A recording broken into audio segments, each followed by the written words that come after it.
Are your Cowboys in the same class as the NFC elites? Absolutely. The Cowboys are in the same class. And let's come on now. Come on, Steve. You sat right here and you've been talking about all of these teams and the teams, who they played, who was missing, who didn't play.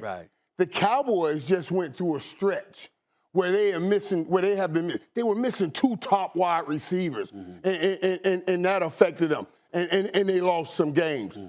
What I was telling Dak on that sideline is exactly what I heard you spew towards my people on Friday, trying to just push the win aside like it was nothing. Oh, y'all didn't beat anybody. Anybody can stand tall in a small man contest. Oh, they beat the Saints in New Orleans, in the toughest place in the world to play in the NFL is New Orleans. And let me give you this. As you talk about what the Saints are and what the Saints ain't do. The Saints did beat that bad man, Aaron Rodgers. That team, they beat Aaron Rodgers, right? And then they turned around and beat that man you were just talking about, that bad man, Bill Belichick. They beat New England, right? And then they turned around and beat Tom Brady, the baddest man of all. So saying the Saints didn't beat anybody or the Cowboys when they beat the Saints didn't beat anybody, it's absolutely not right. And I told Dak on the sideline, I said, hey, man, because Dak was he was upset. Because he wanted to play better. Upset about because what? He's a perfectionist. He's a perfectionist. He wasn't satisfied? He's a perfectionist. Yeah, the win is good. The win is good, but he wants to play perfect. And I like that he's a perfectionist. I just need perspective. So you have to go over there and wrap your arms around him? No. While he's on the sideline? No. I would tell you why I had to go and say something to him. Because I knew he had this perfection thing going. And I said to him, we were 3 down in the last 4. That's 3 times in that locker room you went in and you just felt the weight of the week. It was not fun anymore. Nobody was having fun. Everybody was reading everything in the press, and it was doomsday in Dallas. I said, right now, you take this win and go have fun. Let's get back to having fun. Once you get back to creating a good feeling and having fun, you'll get back to what you were in the beginning of the week. Then Friday you come on, talking about that wasn't nothing. They didn't win nothing. I was like, see, this is exactly what I've been warning them against. You want to have that good feeling after an NFL win. That was a huge win for the Dallas Cowboys. Absolutely, they're still in the elite race because now they'll get everybody back healthy and they'll get back to how they were playing in the beginning of the year because they'll feel good again about themselves. And as long as they don't listen to people like this right here, spew this mess, this virus you're trying to put in the computer of the Dallas Cowboys to stop us from going to where we got to go.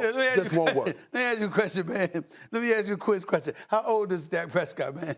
How old is he? What, Dak, 25, 26? He's 28. 28. How many years he been in the league? 6, 7 years. 6 years, right? 6, 7 years. Right? So he's been in the league 6 years. He's 28 years old. Right. And against and the he's team, against the team, they ain't won since Halloween.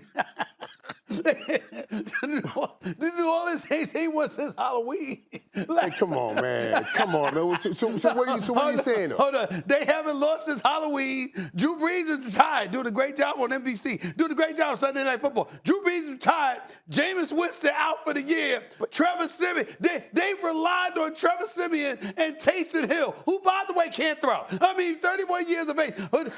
He got pictures on Sean Payton or something. How the hell he get these contracts? We trying to figure that out. Walking around, showing up in a press conference with a backpack, looking like he going to class. Yeah, he going to class. That's what happened to Taysom Hill right now because they can't win it.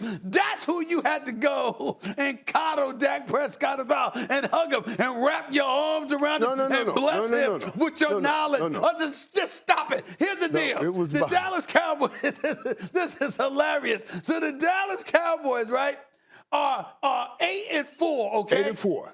8-4, respectable record. Everybody making a big deal. Mike McCarthy's not going to be the coach. Like that was supposed to be some kind of a big deal. He ain't running for no 10 touchdowns. He ain't catching nothing. You got an offensive coordinator. You got an offensive coordinator. You got special teams. You got coaches all over the place. I just interviewed Holly Robinson Pete, the wonderful, marvelous Holly Robinson Pete on Stephen A's World. Her brother-in-law is a coach on the Cowboys. Skip Pete, all right? He's the running backs coach for the Cowboys. You got coaches all over the place. But Mike McCarthy being out from COVID. That's right. They won without their head coach. And then they had to make sure this was a news headline, Michael. They had to make sure this was a news headline. He'll be coaching virtually. He's going to be on virtual. I fail to see what you're saying here. My point to you is this. It's pathetic. Absolutely, positively pathetic that you're walking around here acting like Dallas Cowboys. Listen, if you got a baby and pacify and pamper your quarterback, how the hell are you on a level of Aaron Rodgers, Kyler Murray, I gave him some advice. Listen, you give advice, all right? Good luck with that. You got to sit up there and pamper him. What, you want a bib too? No, about where the team has to be. He is the heart and soul of the team. He has to control the emotions of the team. I needed the emotions to be high, not low. That's what we need, high, not low. Let me tell you something, man. Y'all ain't going nowhere. You know y'all ain't going to win a playoff game, right? You know, listen, do you understand that the Washington football team, the team without a name, the team with Mr. Muffler as the quarterback, with Mr. Heineken. Funny dude, man. You got two games against the Washington football team. Right. Do you realize that they're in a position? Straight, do you realize? Games behind do you realize they're in a position to take first place from y'all? Do you realize that y'all are under pressure? Y'all are under pressure. So since you're now you're jumping on the Washington football team back like a young fresh backpack. I don't mind that. But when Dallas put the stomp down on them, I don't want to come back in here and you start, who's the Washington football? They ain't even got a name on their team. So you can't have it both ways. You can't come both ways with it. I think y'all going to lose this week. I think y'all going to lose to Washington. I think y'all going to go to FedEx Field and lose in the nation's capital. And I'm saying that. I'm saying that. But when Dallas beat them and I come back in here next Monday, I don't want to hear you sitting here talking, it wasn't, it was a team. What you talking about you don't want to hear me? What you talking about you don't want to hear me? I don't want you taking the thing the way of the Dallas Cowboys. When the Dallas Cowboys lost, how were you acting? Thanks for watching ESPN on YouTube. For live streaming, sports, and premium content, subscribe to ESPN+.